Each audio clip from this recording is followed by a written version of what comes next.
Order for the Veterans, Military, and Homeland Security Committee, and I thank everybody for being here. And I know 5 o'clock committee meetings are sometimes a little tough we have to round everybody up, but thank you for being here. And I'll just go ahead and start us off by asking Senator Hill, will you lead us in a word of prayer? Hill Still, yes. As they say at West Point, is to be early is to be on time is to be late, and to be late is to be forgotten. So thank you for not forgetting me.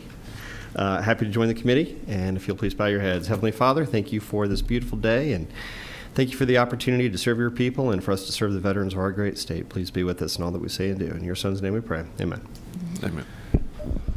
And just I'll kind of go back to that. We have 2 new members of our committee, Senator Still and our newest senator in the Georgia State Senate, Tim Bearden, is also joining our committee. And welcome both of y'all to this committee, and look forward to all the good work you'll do here. Thanks, Chair. Okay, start this off. We'll go ahead and move to the agenda. First bill we have up is House Bill 995. Representative Bonner, if you'd like to come forward.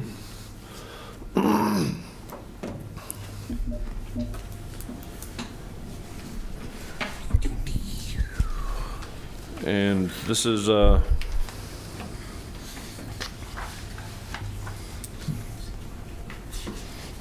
both of those were 880. And we're working from, just to make sure we're all on the same page, LC 491743S.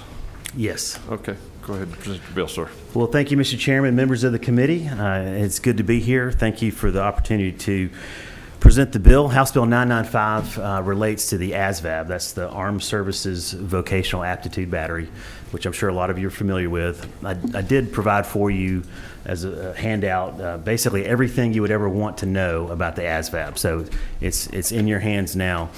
This was a measure that was brought to us by our Department of Defense, or Georgia Department of Defense, as a means to help increase the exposure to the opportunity for military service in our high schools. So the bill simply states that if you have an 11th or 12th grader in your school that wants to take this assessment, the school is obligated to make them available.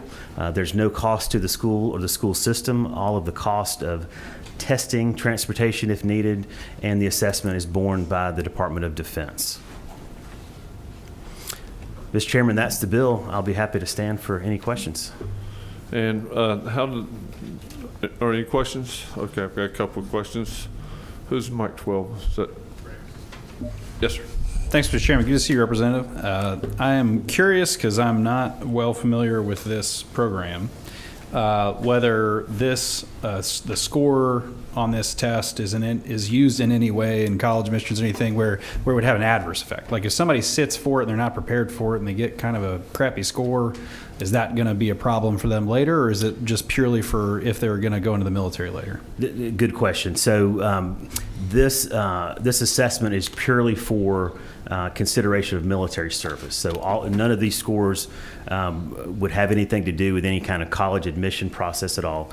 What it does is evaluates, number one, your general aptitude for military service, and then it helps you to identify different areas within the military service that you might qualify for. So, if it's something that's a little more technical, something that's a little less technical, carrying a rifle instead of flying a plane, things like that, it helps to guide that individual into the best fit for them. So no impact on their potential college experience, but it does help them in the event they're considering the military as an option. Gotcha. It seems like the districts will probably have discretion to choose how to provide an opt-out to parents or students. Well, there is an opt-out. The last section of the bill, there be, if a parent or guardian elects for them not to participate, they do have that ability to opt out.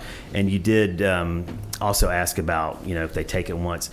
They can take it multiple times, and the handout I provided kind of lays out how often they can take it, what the time frames are, and one of the great things about the test that's developed over time is that it also for those that may have may not be great test takers that may need a little more time, then there's kind of an option for that as well, so that the assessment is pretty all-encompassing. Great, thank you.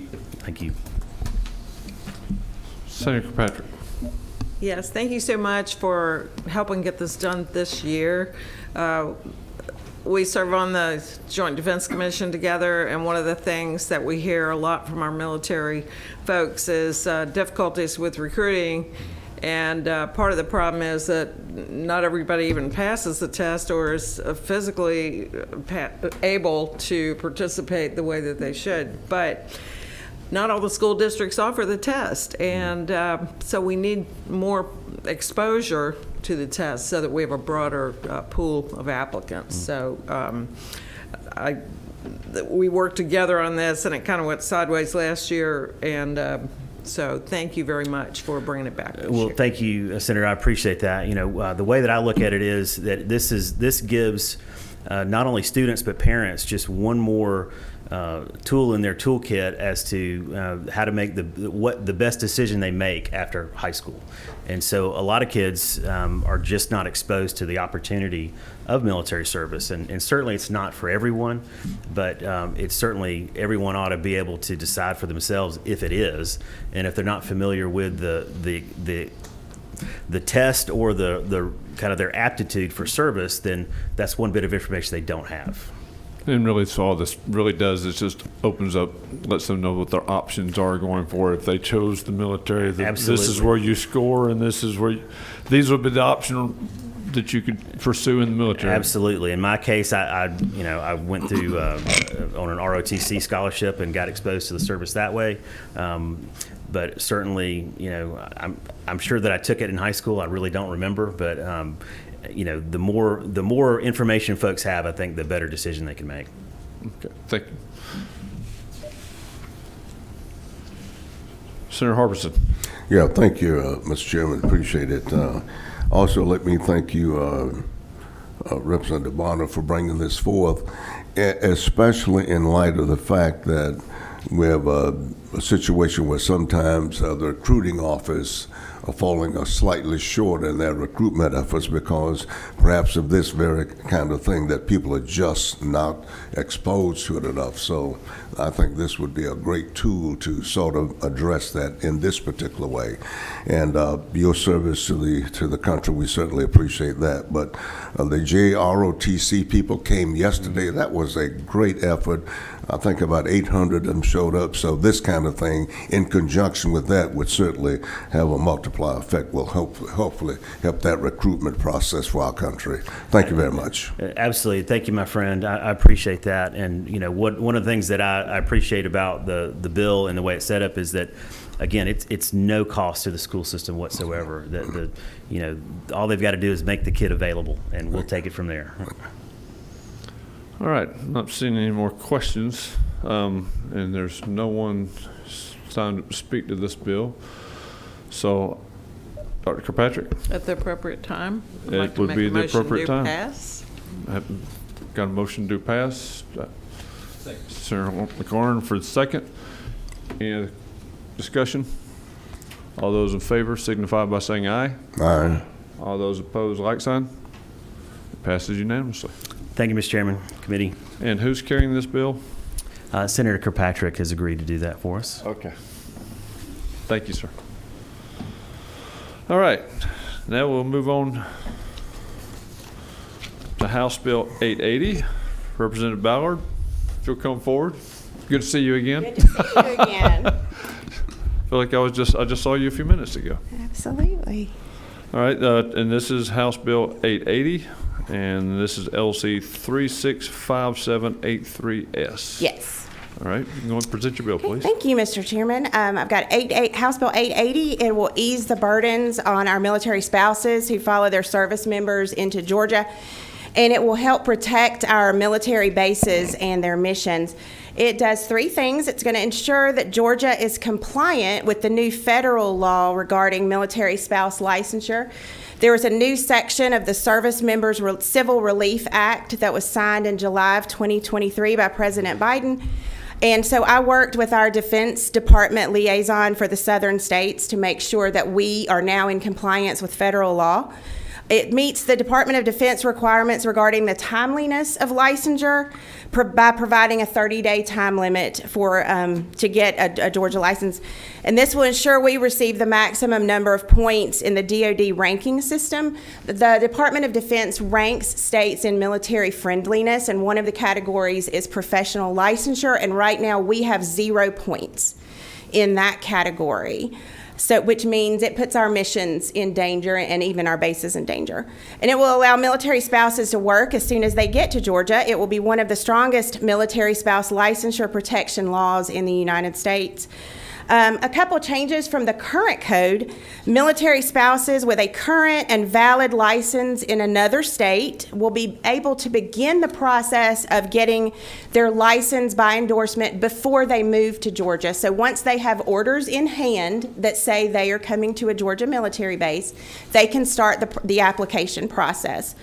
The employer may go ahead and start looking at that applicant and looking at their license and verifying that. Our employers in military communities are used to looking at different licenses, so this gives them some flexibility and freedom. And if the spouse meets Georgia's requirements and they have not received any notification about their application within 30 days of receipt of the application, they may just go ahead and start working for that employer who has hired them. So I think that it's a good fit for Georgia. It's a good win for our military communities and for our spouses. Thank you. Thank you. How many military bases do we have in Georgia? We have 9 military installations, and it's a $20 billion economic impact on our state. Thank you. Any questions from the committee? Sir Bearden? I'd like to say thank you for bringing this forward, especially on the 30 days to make sure they have their license so they can start working. I think there's maybe a House bill that may be looking at this for Georgians on licensure anyway. There is. That we need to look closely because we know we have a lot of people that's trying to get their license and can't get them yet because of delays, and we need to make sure we don't interrupt their work. So thank you so much for bringing this. Thank you. And right now, current code says they're supposed to be given their license within 90 days, but that's not how it's working in actuality. And our military spouses who are only at a base for 24 months usually are out of work for between 6 to 9 months. A beginning enlisted person makes about $24,000 a year, so to have your spouse out of work for 9 months is a great hardship on a family. Senator Kirkpatrick? Yeah, thank you. I remember when we passed the 90-day bill a couple years ago, whenever it was. But one of the things that we did in that bill, and I think some of the other occupational licensing bills, is we exempted certain professions because of, public safety concerns, some of the healthcare things, engineers, architects, that type of thing. And I was just wondering if you were addressing that, because a lot of them have separate boards that are not under the Secretary of State. Yes, and this bill, it does cover those, that eventuality. It doesn't have any exemptions, but if you'll look on page 4, I didn't bring my glasses up here, around line 74, it does allow for the boards to go back and look at that license, and if it is deemed not a fit for Georgia, it's very significantly different, or, not that I think this would happen, but if they misrepresented themselves in some way, their Georgia license would not be granted and could be taken away. Go ahead. We have a bunch of licensure compacts that are multi-state. Yes. How would this interact with that? In other words, a lot of our compacts, there's multiple states involved. Yes. That automatically license between the 2 states. Would there be any conflict with those bills? No. Mm-mm. Who's number 11? Senator Steele? Thank you, Mr. Chairman. Hey, Representative. Are there, how do I rephrase this? Why is it taking us so long to figure this out? Like, this just seems like such a common sense bill to help spouses of our military, and I know that this is widely supported. I'm just wondering, I'm so grateful that you're bringing it forward, but have there been reasons why this hasn't happened before now? I know that this has been an effort of over a decade. It has, I'm not sure of the various reasons, but I know that I am standing on the shoulders of other people that have moved this down the field little by little. But I'm hoping this year we can get a touchdown on this. I love it. Thank you. Senator McLaren? Thank you, Mr. Chairman. Thanks, Representative, for bringing the bill. Have you submitted an application for expedited licensing by the Lieutenant Governor to include this in the red tape rollback package? I have not, but we could do that. My sure. suspicion is that he would grant that license by endorsement. So I think it's a good bill, and I'm happy to support it. Thank you. All right, we have a few people signed up to speak to the bill. If you'd like, just stay where you are, then they Okay. can just come sit next to you if that's all right. Dan Rhodes, 21st Century Partnership.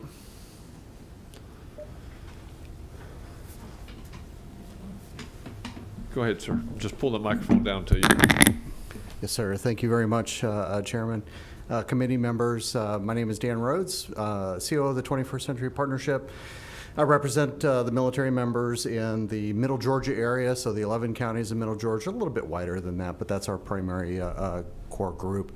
Also work with a lot with the Georgia Joint Defense Commission, so I try to support them in all of their efforts. So thank you for everything that you guys do, first up.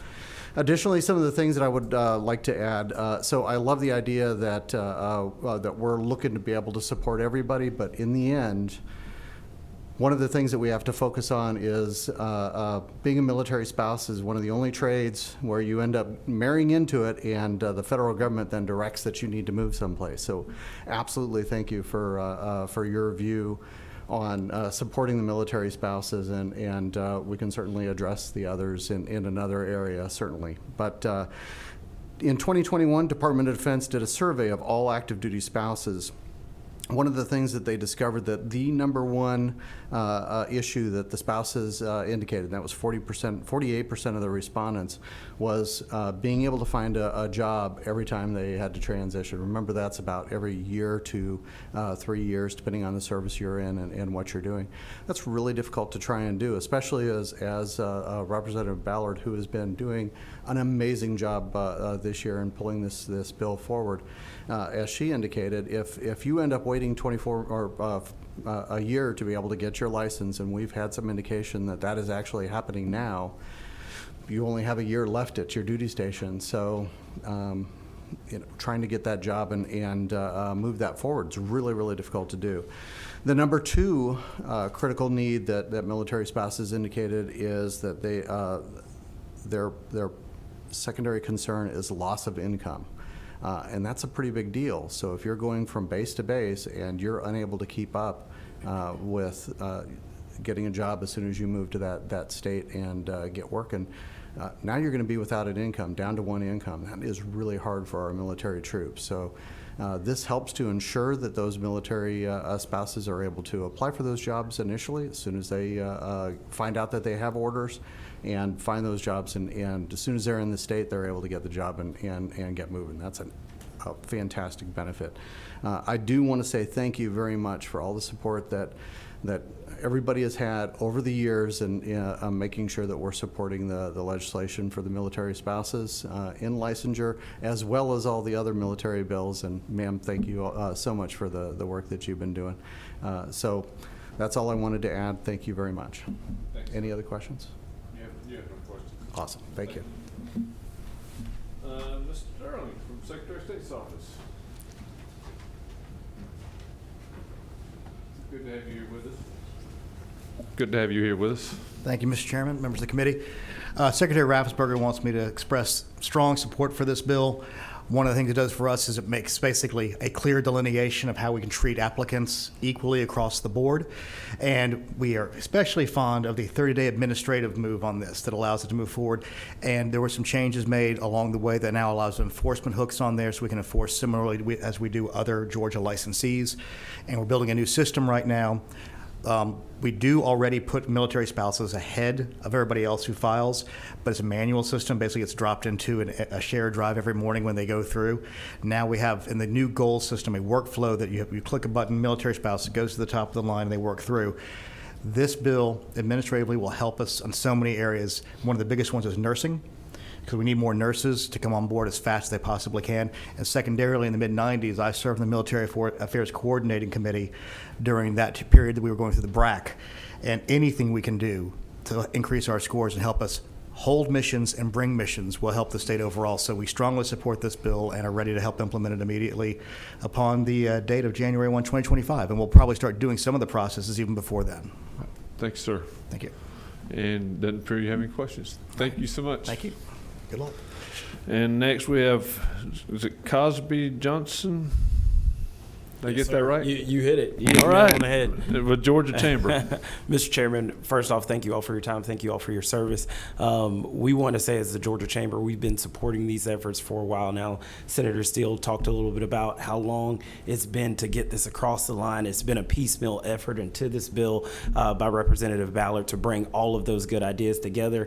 Senator Bearden will remember Representative Belton, who worked on this for a long time, brought a lot of bills through the House, and that's something that we supported throughout that time, so we're happy to support this bill. The last piece that I will say on the business front is these military communities represent 25% of the GDP in the areas that they exist in. So when you remove that base footprint, it's more than just BRAC, it's more than just military installations being moved. It truly is an effect to the business community throughout the state. So we would ask for your support of House Bill 880 as well. Thank you. I think you have a question. Oh. Senator Steele. Thank you, Mr. Chairman. Thank you, Mayor. Appreciate you being here. For the sake of everyone in the room, who's taking care of Brunswick while you're here advocating for this? You know what? legislation? I got to get done here so I can get right back on it. So if you got a helicopter or something, you let me know. Let's get you back. We can make it work. Thank you, guys. I need one. All right. That's all we had signed up to speak to it. Any further discussion? Can I ask one more question for the author? I'm a little confused by the top of page 3, where it appears that it only applies to licensing boards created after June 30th of 2016. And I think that's left over from the original code. I understand. I Yeah, just don't know so, if that needs to be updated. I don't. Just, you might want to take a I look might at want to it. take a look at that. Who's number 12? Senator McLaurin? Mr. Chairman, I'd like to do an expedited motion to pass, do pass within 30 seconds. Okay. I have a motion to pass. I have a second. Any further discussion on the committee? All those in favor signify by saying aye. Aye. All those opposed, like sign. Your bill passes unanimously. Thank you so much. I appreciate y'all. And who's carrying this bill in the Senate? Senator Walker. Okay, thank you. And that is all the business we have before the committee today. So we will thank you for coming, and we will call this meeting adjourned. Thank you.